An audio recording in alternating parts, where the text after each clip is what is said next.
तो दोस्तों आज हम बात करने वाले हैं अपने इस वीडियो में ई श्रम कार्ड के बारे में, जो कि बहुत ज़्यादा इस समय हाईलाइट हुआ है और बहुत सारे लोग इस फॉर्म को अप्लाई करने जा रहे हैं। लेकिन इस फॉर्म को किन लोगों के लिए भरना है ना, इसके चार मुख्य सवाल हैं और पांचवा तो बहुत ही ज़्यादा इंपॉर्टेंट है, जिसके चक्कर में सब परेशान हैं। पहला सवाल है कि कौन लोग हैं जो इसे बनवा सकते हैं। दूसरा है क्यों बनवाना जरूरी है। तीसरा है कैसे बनवाएं। चौथा कहाँ बनवाएं। ये सारी चीजें आपके लिए बहुत ज्यादा जरूरी है, लेकिन उससे भी ज्यादा जरूरी है आपके लिए सबसे आखिरी सवाल कि ये बनवाने के बाद हर महीने कितने पैसे मिलेंगे या आपको कितने पैसे मिलेंगे। सारी चीजें हम इस वीडियो में डिस्कस करेंगे।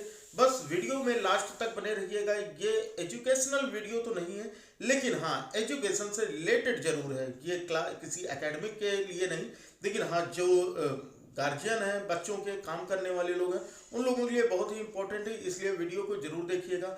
वीडियो अगर अच्छी लगे तभी लाइक कीजिएगा। लास्ट तक देखने के बाद अगर लगता है कि हाँ ये चैनल आपके काम का है तो सब्सक्राइब कीजिएगा। लेकिन एक काम जरूर कर दीजिएगा कि अपने जान पहचान वालों में इस वीडियो को शेयर करना बिल्कुल ना भूलें, क्योंकि सभी लोगों तक सही जानकारी पहुंचना बहुत जरूरी है। तो चलो शुरू करते हैं, बताते हैं एक एक करके आपको सभी के जवाब कि क्यों इस फॉर्म के लिए हमारे लिए क्या क्या चीजें जरूरी हैं। ठीक, सबसे पहली चीज तो जान लेते हैं कि ई श्रम कार्ड ये है क्या चीज। ई श्रम कार्ड जो है ये कोई आपका मजदूरी कार्ड नहीं है, ये आपके मनरेगा कार्ड भी नहीं है।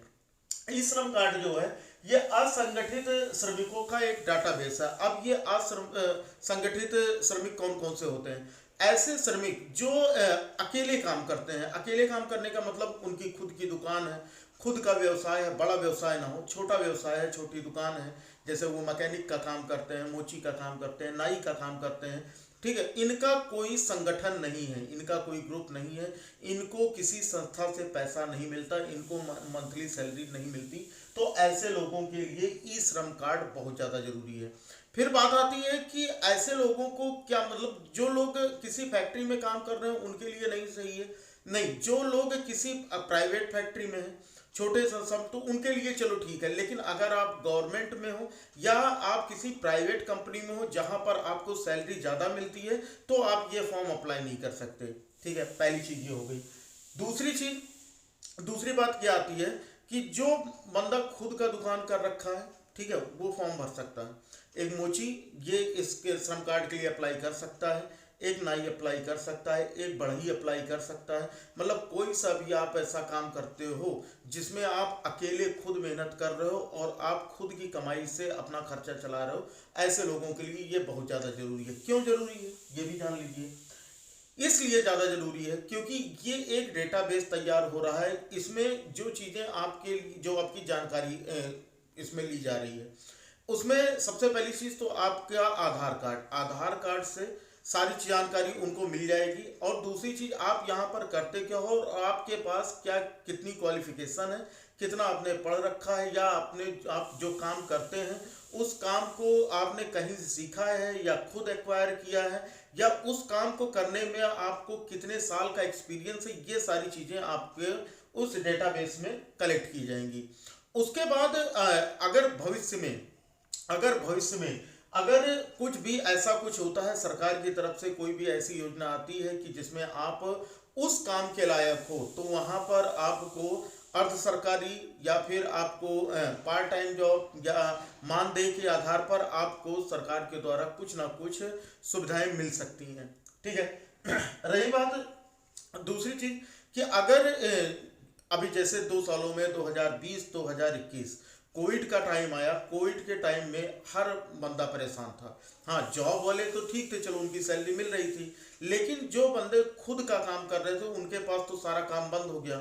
उस टाइम में जिन लोगों के पास ये कार्ड था उनके पास 10,000, 20,000, 15,000 इस तरह से बहुत से लोगों के खाते में आए।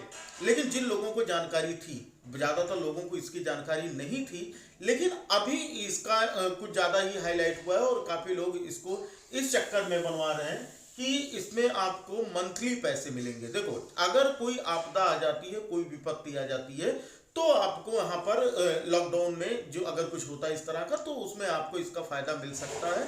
नहीं तो ये केवल आपकी जानकारी के लिए इकट्ठा की जा रही। अभी फायदे हैं, मैं फायदे आपको बताता हूँ इसके।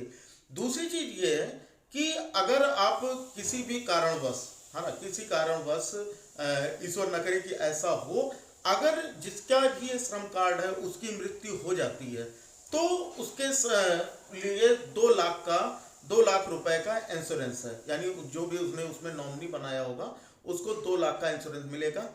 और अगर आंशिक रूप से किसी दुर्घटनावश व्यक्ति आंशिक रूप से दिव्यांग हो जाता है, उसका एक हाथ कट जाए, एक पैर कट जाए, जो पहले से हैं उनके लिए नहीं, जो बाद में होंगे उनके लिए 1 लाख का इंश्योरेंस है। तो है फायदे वाली चीज, ठीक है, बनवाना चाहिए। लेकिन बनवाने की भी कुछ कंडीशन है, ठीक है। कैसे बनवाएं, अब ये भी जान लेते हैं कि कैसे बनवाएं। तो कैसे बनवाने के लिए, इसके लिए आपको वेबसाइट पर जाना होगा, ई श्रम की वेबसाइट पर, लिंक डिस्क्रिप्शन में है, ठीक है, वहां से जाकर देख लीजिए कि आपको वहां पर सबसे पहली चीज कि क्या क्या चीजें आपको लगेंगी। देखो, 2 तरीके से आप फॉर्म भर सकते हो, या तो आप अपने नज़दीकी सीएससी पे जाकर या साइबर कैफे पे जाकर फॉर्म भर सकते हो, या फिर आपके घर में अगर आप खुद से, अगर आप इंटरनेट का यूज जानते हैं तो आप खुद से भी चेक कर सकते हैं, ठीक है ना। लेकिन मेरी तो सलाह यही रहेगी कि किसी जानकार आदमी से भरवाइए जो कि इसके बारे में जानकारी रखता हो, क्योंकि आपकी गलत जानकारी से, एक गलत एंट्री से आपका वो कार्ड रिजेक्ट हो सकता है। तो उससे बचने के लिए आप साइबर कैफे वाले को, ठीक है, अगर आप सीएससी पे जाते हैं तो सीएससी पे जो नॉमिनल चार्ज है वो जितने भी वो फॉर्म भरता है उसको गवर्नमेंट की तरफ से 20 रुपए तो मिलते ही मिलते हैं, लेकिन वो आपसे प्रिंट आउट वगैरह, वहाँ पर काफ़ी सारे डॉक्यूमेंट अपलोड करने होते हैं, इसकी वजह से वो आपसे 20-30 रुपए एक्स्ट्रा ले सकता है। फिलहाल वो भी उसकी रोजी रोटी है, तो इसलिए उस पर ज़्यादा बहस नहीं करेंगे कि हम उसको पैसा क्यों दें, क्योंकि काम हमारा है। अगर काम आसानी से अच्छे से हो जाता है तो 10-20 रुपए की कोई बात ही नहीं है। तो ये सीएससी पे जाकर आप करवा सकते हो, ठीक है, कॉमन सर्विस सेंटर पे। फिर वहां पर जैसे आपको जब जाना है तो क्या क्या चीजें आपको लेकर जाना है ना।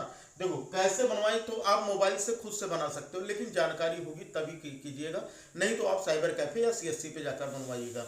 क्या क्या चीजें लगेंगी, सबसे पहली चीज तो इसमें क्या क्या चीजें, देखो, सबसे पहली चीज तो इसमें आपका आधार कार्ड लगेगा, दूसरा आपका बैंक पासबुक लगेगा, और तीसरी चीज जो है वो आपका मोबाइल नंबर लगेगा। अब ये पहले और तीसरे का कॉम्बिनेशन बहुत तगड़ा है, ये याद रखिएगा कि आपका जो आधार कार्ड है उस मोबाइल नंबर से लिंक होना चाहिए। अगर उस आधार कार्ड का मोबाइल नंबर से लिंक नहीं हुआ तो ओटीपी आती है, ओटीपी नहीं आ पाएगी तो आपका फॉर्म भी नहीं फिल हो पाएगा। तो अगर आप आधार कार्ड में आपका नंबर नहीं है तो वो भी आपका सीएससी पर ही सही हो जाएगा, आप फिंगरप्रिंट के थ्रू आप अपने फॉर्म को फिल करवा सकते हैं, ठीक है। अगर आपका नंबर नहीं रजिस्टर, अगर आपका नंबर आधार से रजिस्टर, तो आप किसी भी साइबर कैफे पे जाकर इजीली फॉर्म को फिल कर सकते हो, ठीक है। कहाँ बनवाएं, मैंने बता दिया, या तो आप कहाँ पर बनवाएंगे, साइबर कैफे जाकर बनवाएंगे या फिर सीएससी में बनवाएंगे। और अगर आपको जानकारी है इंटरनेट की, आप अच्छे से जानते हैं, आपने उस फॉर्म के बारे में पहले से समझ रखा है, तो वो आप खुद के मोबाइल से या खुद घर पे ही लैपटॉप से आप फिल कर सकते हो। अगर उसमें भी कोई दिक्कत होती है तो आप कमेंट बॉक्स में बताइएगा। उसके लिए आपको फॉर्म भरने की किस तरह से आप मोबाइल से या लैपटॉप से ही घर पर फिल कर सकते हो, उसके लिए आपको एक अलग से वीडियो मिल जाएगी, और उसकी भी लिंक आपको डिस्क्रिप्शन में मिल जाएगी, उस वीडियो की भी, कि ई श्रम कार्ड के लिए हम फॉर्म घर पर कैसे अप्लाई करें, ठीक है। चलो, ये सारी चीजें हो गई। अब यहाँ पर बात आती है कि ये जो फायदा होगा इसका, है ना, ये कौन लोग हैं जो भर सकते हैं। मैंने इसके पहले बता दिया कि जितने भी श्रमिक वर्ग हैं सारे भर सकते हैं। श्रमिक वर्ग में कौन कौन आते हैं, जैसे कि आपके कोई भी दुकानदार हो, आप रेहड़ी की दुकानदारी करते हो, आप पटरी दुकानदारी करते हो, आपकी नाई की दुकान है ना, और बढ़ई का काम करते हो, आप मछुआरे हो। सबसे बड़ी चीज, अगर आप टीचर हो तो भी आप फॉर्म भर सकते हो। कैसे टीचर, किसी इंस्टीट्यूट से नहीं हो, अगर आप टीचर हो, जैसे कि आप पढ़ाते हो होम ट्यूशन, अगर आप होम ट्यूशन पढ़ाते हो तो भी ये फॉर्म आप फिल कर सकते हो।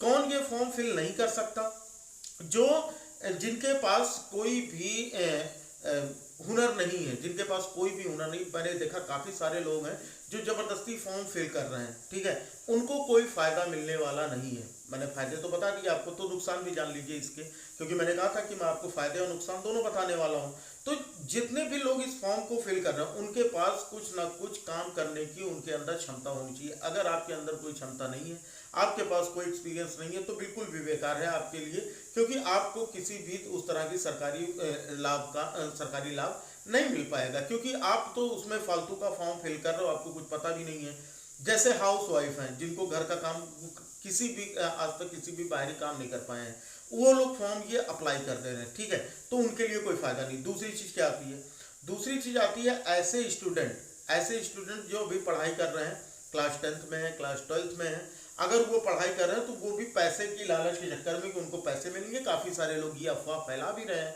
कि इसको फॉर्म भरने के बाद हर महीने पैसे मिलेंगे, है ना। तो पैसे फालतू तो मिलेंगे नहीं, बिना काम किए भाई पैसे क्यों मिलेंगे। अगर बिना काम किए पैसे मिलने लगे तो काम कौन करेगा, तो हमारा आपका काम। मैं आपको ये जानकारी दे रहा हूँ तो मैं ये आपको जानकारी दूंगा ही क्यों, क्योंकि मुझे तो घर बैठे पैसे मिल रहे हैं। तो इस बात को बिल्कुल दिमाग से निकाल दीजिएगा कि आपको कुछ भी पैसे इससे मिलने वाले हैं, ठीक है। सबसे पहली चीज, जब तक आप उसके काबिल नहीं होंगे तब तक। अगर आप एक स्टूडेंट हो और आपने ये फॉर्म फिल कर दिया और उसमें आपने दिखा दिया अपने ऑक्यूपेशन में, अपने व्यवसाय में आपने दिखा दिया कि भाई मैं बहुत ही कमजोर हूं, मैं मजदूर हूं, आपने ये दिखा दिया कि मैं मजदूर हूं, तो ये आपके डाटाबेस में सेव हो गया। आप 12th के बाद आप हायर एजुकेशन करते हो, आप इंजीनियरिंग करते हो, आप मेडिकल करते हो, आप काफ़ी तरह के, आप कंप्यूटर साइंस में जाते हो, लेकिन आपका जो डाटाबेस तैयार है ना, आपका ई श्रम कार्ड जो तैयार है वो आपका मजदूर के नाम से तैयार है। तो भविष्य में इसमें आपको जॉब में प्रॉब्लम हो सकती है।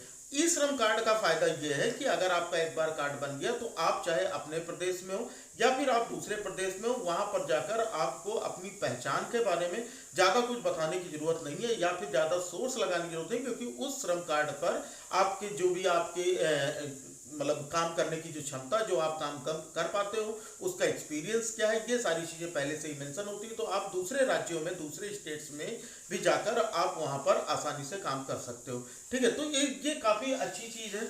अगर इस पर और भी आपको कोई डाउट हो, रही बात पैसे की, तो पैसे हर महीने नहीं मिलेंगे, पैसे हर महीने इस कार्ड पर नहीं मिलेंगे, क्योंकि पैसे का तो कोई सवाल ही नहीं उठता। अगर आप काम कर रहे हो, हाँ इस पर आपको पैसे मिलेंगे कि आप जो काम कर रहे हो उसके लिए, अगर आप औजार खरीदना चाहते हो, जो भी इंस्ट्रूमेंट आपके काम के लिए लगते हैं, आपके पास हैं या पुराने हो गए हैं या फिर अभी तक आपके पास वो औजार नहीं है, तो उन सभी चीज़ों के लिए आपके आसानी हो जाएगी कि आपको इसके थ्रू पैसे मिल सकते हैं, ठीक है। तो काफ़ी अच्छी चीज़ है। अगर आपने अभी तक फॉर्म को नहीं फिल किया है तो फॉर्म को फिल कर दीजिए, वीडियो को ज़्यादा से ज़्यादा लोगों तक शेयर कीजिए ताकि ज़्यादा से ज़्यादा लोगों तक इसकी जानकारी, क्योंकि बहुत से लोग ऐसे हैं जो इस बारे में अभी गलत अफवाह फैला रहे हैं कि लोगों को इसके पैसे मिलेंगे और लोगों के गलत फॉर्म फिल करवा रहे हैं। तो गलत जानकारी ना दीजिएगा, क्योंकि ये आपके आधार से लिंक है। जो भी आप जानकारी यहाँ पर देते हो वो जानकारी आपका आधार के साथ आपके डेटाबेस में लिंक हो जाएगा।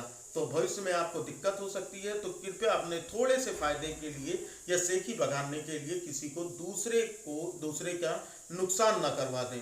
तो उसके लिए जरूरी है इस वीडियो को आप ज़्यादा से ज़्यादा लोगों को शेयर करें, और वीडियो अगर अच्छी लगी हो, जानकारी अच्छी लगी हो तो वीडियो को लाइक कर दीजिए, और अगर चैनल पर नए हो चैनल को सब्सक्राइब कर बेल आइकन को प्रेस कर लो, क्योंकि इस तरह की सरकारी सुविधाएं जितनी भी आपको मिलने वाली हैं उसकी सारी जानकारी आपको मिलेगी इस वीडियो पर, बिल्कुल सटीक, कि किस तरह से आपको उस सुविधा का लाभ उठाना है, कैसे अप्लाई करना है, क्या क्या चीज़ें आपको मिलेंगी, कौन से लोग इसके लिए एलिजिबल होंगे, सारी जानकारी आपको यहाँ पर मिलेंगी, ठीक है। तो चलो, उम्मीद करता हूँ आपको सारी चीज़ें क्लियर हो गई होंगी। अगर फिर भी कोई दिक्कत होगी तो कमेंट बॉक्स में जरूर पूछिएगा, ठीक है। तो मिलते हैं चलो अगली वीडियो में कुछ नई जानकारी के साथ, तब तक के लिए जय हिंद, वंदे मातरम।